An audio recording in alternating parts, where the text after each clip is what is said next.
রাতের অন্ধকারে জ্বলছে আগুন, চারপাশে ধোঁয়ার কুয়াশা, আর সেই আগুনের ওপর দিয়েই একের পর এক লাফিয়ে যাচ্ছে ঘোড়া। স্পেনের মাদ্রিদের উত্তর পশ্চিমে ছোট্ট গ্রাম সান বার্তেলোমে দে পিনারেস।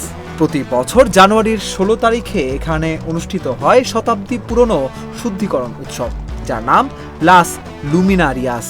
এই দিনে প্রায় 100 ঘোড়াকে গ্রামের সরু পথের রাস্তায় জ্বালানো অগ্নিকুণ্ডের ওপর দিয়ে চালানো হয়। স্থানীয়দের বিশ্বাস, আগুন আর ধোঁয়া ঘোড়াদের শুদ্ধ করে এবং পুরো বছরের জন্য রোগ বিপদ থেকে রক্ষা করে। এটি আয়োজন করা হয় সেন্ট অ্যান্থনি দিবসের আগে রাতে, যিনি স্পেনে প্রাণীদের পৃষ্ঠপোষক সাধু হিসেবে পরিচিত। একজন স্থানীয় বাসিন্দা বলেন, এই রাত আমাদের জন্য বিশেষ। উত্তেজনা থাকলেও এটি আমাদের উৎসব, আমাদের গর্ব।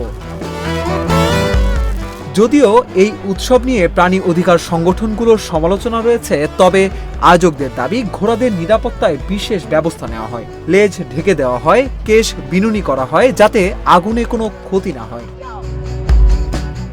ধোঁয়ার আগুনের মধ্য দিয়ে ঘোড়ার দৌড়।